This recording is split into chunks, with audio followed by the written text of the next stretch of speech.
السلام علیکم دوستوں، کیسے ہیں؟ سنائیں ٹھیک ہیں؟ Myself professor Awais Hassan. Today I'm again here to talk about another important book. As such as you know that we have started the summaries of the books, the most important, most famous books. تو آج ہم again اسی طرح کی ایک مشہور معروف سی کتاب پہ بات کریں گے. کتاب کے بارے میں جاننے سے پہلے یا اس کے بارے میں بات کرنے سے پہلے میں کچھ 2-3 سوالات آپ لوگوں سے کرنا چاہوں گا کہ کیا آپ نے کبھی یہ غور و فکر کرنے کی کوشش کی ہے کہ کئی لوگ بہت کامیاب ہوتے ہیں، کئی لوگ نہیں ہو پاتے، اور کیوں ہوتے ہیں اور کیوں نہیں ہوتے؟ اس کے پیچھے کچھ بنیادی سوالات ہوتے ہیں، کچھ بنیادی سٹیپس ہوتے ہیں وہ جو لوگ لیتے ہوتے ہیں. یاد رکھیے گا کہ آپ نے اگر زندگی میں کامیاب ہونا ہوتا ہے تو اس کے لیے آپ کو ہارڈ ورک سے زیادہ بھی کچھ اور چیزیں چاہیے ہوتی ہیں. اور وہ کیا چیز ہے؟ کون سے ایسے اقدامات ہیں، کون سے ایسے کام ہیں جو آپ کریں اور آپ ایک بہت ہی اچھی اور سکسیزفل لائف جیتے ہیں؟ تو ان تمام سوالات کا جواب دینے کے لیے آج ہم ایک بہت ہی مشہور معروف سی کتاب پہ بات کریں گے جس کا نام ہے the 7 habits of highly affected people by Stephen Covey. اس نے کچھ بنیادی جو کہ بات کی تھی، کچھ بنیادی اس نے سوالات کا جواب دیا ہمیں، اور وہ بہت ضروری ہے ہر بندے کے لیے جاننا. اب وہ کہتا ہے کہ کامیاب ہونے کے لیے آپ کو کچھ عادتیں اپنانی چاہیے. کیونکہ عادتوں کے بارے میں ایک بڑی مشہور معروف سی کوٹیشن ہے. وہ کہتے ہیں کہ firstly you make habits then your habits make you. پہلے آپ عادات بناتے ہو، پھر آپ کی عادات آپ کو بناتی ہیں. یہ بات یاد رکھیے گا. اچھی عادات اپنائیں گے تو آپ بہت اچھا کر جاؤ گے. اگر آپ کی ہیبٹس بہت بری ہیں تو آپ برا ہی کام کرو گے. اچھی عادات اپنائیں. یاد رکھیں، اچھی عادت، ایک چھوٹی سی اچھی عادت آج کل فیوچر میں آپ کو فائدہ دے گی. یہ بات ہمیشہ یاد رکھیے. تو ان کچھ عادات پہ بات کرنے کے لیے آج ہم کچھ پوائنٹس پہ بات کریں گے. 5 خاص کون سی ایسی عادات یا کون سی ایسی ہیبٹس ہیں جو آپ اپنائیں تو آپ ہمیشہ کامیاب رہو گے، لوگوں سے آگے رہو گے. سب سے پہلی کیا ہے؟ اپنا واضح مقصد رکھیں. دوستوں بات یاد رکھیے کہ کامیاب ہونے کے لیے ہارڈ ورک سے زیادہ بھی جو چیز میٹر کرتی ہے that is your purpose.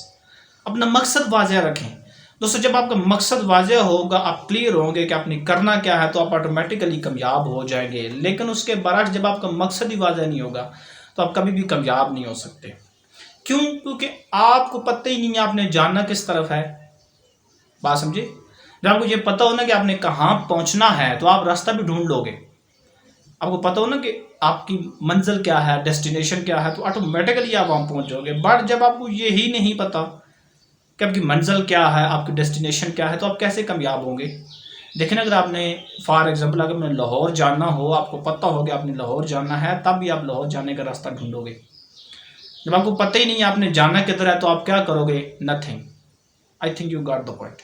Second کیا ہوتا ہے؟ وہ ہوتا ہے مستقل مزاجی اختیار کریں. Be consistent. جو ہوتی ہے نا کنسسٹنسی، یہ بندے کو ہمیشہ کامیاب کرتی ہے. ثابت قدمی، مستقل مزاجی، یہ بندے کو ہمیشہ کامیاب کرتی ہے. Be consistent. کام دوستوں کوئی بھی کریں، آپ اس کو مستقل مزاجی اختیار کریں تو آپ ہمیشہ کامیاب ہوتے ہیں. اب کئی لوگ کرتے ہیں بہت سارے کام کرتے ہیں، بہت سارے کام نہیں کرتے. ایک ہی کام کرو لیکن اس میں مستقل مزاجی کا مظاہرہ کرو. Don't change your work. میں اس بات کو جسٹیفائی کرنے کے لیے ایک چھوٹی سی لائن بولتا ہوں انگلش میں، بڑی مشہور معروف ہے. کہتے ہیں کہ you can change the people, change the place, you can change your friends, change your enemies, but never change your purpose. جو آپ کا مقصد ہے وہ ایک ہی ہونا چاہیے اور پھر اس پہ مستقل مزاجی سے چلیں. یاد رکھیں کہ اگر آپ ہر روز اپنا مقصد بدلتے رہو گے تو آپ کہیں بھی نہیں پہنچ پاؤ گے. کامیاب ہونے کے لیے آپ کو ایک ہی کام کرنا چاہیے اور اس پہ پھر محنت کریں، کنسسٹنٹ رہیں. یہ نہیں کہ آپ ہر روز اپنا مقصد بدلتے رہو. دوستوں جو ہمارا تیسرا پوائنٹ ہے وہ ہے وقت کی قدر کریں. رسپیکٹ اور ویلیو یور ٹائم. اگر آپ وقت کی قدر نہیں کرتے تو آپ کبھی بھی کامیاب نہیں ہو پاتے، کیونکہ وقت کسی کا نہیں بنتا. آج کا دن، آج کا گھنٹہ، آج کا یہ منٹ، آج کا یہ لمحہ زندگی میں کبھی دوبارہ واپس نہیں آئے گا. So value your time because time is very precious. دنیا میں ہر چیز واپس لا سکتے ہیں، سب کچھ آپ کو مل سکتا ہے، لیکن آپ کا گزرا وقت واپس نہیں آتا۔ وقت کی قدر کرنا سیکھیں، ہمیشہ آپ کامیاب ہوگے۔ اپنے وقت کی قدر کریں۔ جو لوگ اپنے وقت کی، جو قومیں اپنے وقت کی قدر نہیں کرتی وہ کبھی بھی کامیاب نہیں ہوتی، یہ بات یاد رکھیے گا۔ پھر ہمارے پاس جو 4تھ پوائنٹ ہے وہ ہے مثبت عادات ڈالیں۔ بی پازیٹیو، اپنے اندر جو ہیبٹس کا مطلب یہ نہیں تھا کہ نیگیٹو ہیبٹس اپنائیں، ہیبٹس کا مطلب یہ کہ اپنے اندر پازیٹیو رہو، پازیٹیو عادات اپناؤ، نہ کہ نیگیٹو۔ آپ جتنے پازیٹیو عادات اپناتے جائیں گے اتنی بری عادتیں، اتنی نیگیٹو ہیبٹس آپ میں سے ختم ہوتی جائیں گی۔ یہ یاد رکھیں گے کہ جتنی آپ پازیٹیو عادات کو اپنائیں گے اتنی نیگیٹو عادات، نیگیٹو یعنی کہ جو آپ کی منفی عادتیں ہوتی ہیں وہ ختم ہوتی ہیں، بری عادتیں آپ سے ختم ہونا شروع ہوتے ہیں۔ آپ پازیٹیو رہیں، بی کنسسٹنٹ رہیں گے تب ہی تو آپ پازیٹیو رہیں گے۔ اور یاد رکھیے گا کہ وارن بفٹ نے یہ بات کی تھی کہ you are known by the company that you keep and you are the average of the 5 people that you meet daily. یاد رکھیں، آپ جس طرح کی دوستی سنگت میں بیٹھتے ہو آپ ہمیشہ اسی طرح کے بن جاتے ہو۔ اچھا بننا ہے تو ہمیشہ اچھے لوگوں کے ساتھ بیٹھیں، برا بننا ہے تو برے لوگوں کے ساتھ بیٹھیں۔ کمپنی بہت زیادہ میٹر کرتی ہے، یاد رکھیے گا۔ جس طرح آپ بننا چاہتے ہیں نا آپ اس طرح کے لوگوں میں بیٹھنا شروع کر دیں، آٹومیٹیکلی آپ وہی بن جائیں گے، یہ بات یاد رکھیے گا۔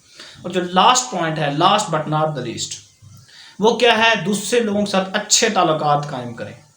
Be good with others. ہمارا سب سے بڑا پرابلم یہ ہوتا ہے کہ ہم سمجھتے ہیں کہ ہم آل الون کامیاب ہو جائیں گے۔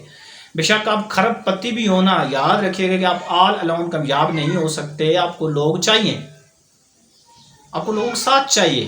آپ اکیلے کچھ بھی نہیں کر سکتے اس دنیا میں، آپ کو لوگوں کا ساتھ چاہیے، لوگوں کے ساتھ چلنا سیکھیں، لوگوں کو اپنے ساتھ ملانا سیکھیں، لوگوں کا ہاتھ پکڑنا سیکھیں، نہ کہ ہاتھ چھوڑنا۔ ہاتھ پکڑیں لوگوں کا ہاتھ پکڑنا سیکھیں، لوگوں کے ساتھ چلیں، اچھے اچھے لوگوں کو ساتھ رکھیں، ہر بندے کے ساتھ چلنا سیکھیں، لوگوں کی مدد کرنا سیکھیں۔ میرے خیال میں آپ کو یہ باتیں سمجھ آ گئی ہوگی دوستوں۔ اگر آپ بھی اپنی زندگی میں واقعی میں چینج چاہتے ہیں تو آپ سب سے پہلے یہ چیزیں کریں، اپنی عادات کو بدلیں، کیونکہ قرآن مجید میں یہ بات کی جاتی ہے کہ ان اللہ لا یغیر ما بقوم حتی یغیروا ما بانفسہم۔ خدا کسی قوم کی حالت تب تک نہیں بدلتا جب تک وہ اپنی اندرونی حالت کو نہ بدلے۔ آپ خود کو اندر سے بدلیں، خدا آپ کی جو ظاہری شکل و شباہت، جو باہر کی ساری آپ کی چیزیں خدا بدل دے گا۔ بات سمجھے آپ لوگ؟ آپ اپنے باطن کو بدلیں، خدا آپ کے ظاہر کو بدل دے گا۔ میرے خیال میں آپ کو یہ پوائنٹس کلیئر ہوں گے دوستوں۔ اگر آپ کو یہ ویڈیو ذرا سا سوچنے پہ مجبور کرے تو ہمارے چینل کو لائک کریں، سبسکرائب کریں اور اس کو شیئر کریں۔ تھینک یو سو مچ۔ آپ اپنے کامنٹس کیا کریں تاکہ ہمیں آئیڈیا ہو کہ ہم نے کس چیز پہ بات کرنی ہے۔ اگر ہمارے پوائنٹس آپ لوگوں کے لیے ہیلپ فل ہوتے ہیں تو آپ اس پہ کامنٹس کیا کریں، اور انشاءاللہ ہم اور بھی بہت اچھی کتابوں کی سمریز آپ کے لیے لے کے آئیں گے۔ Thank you so much.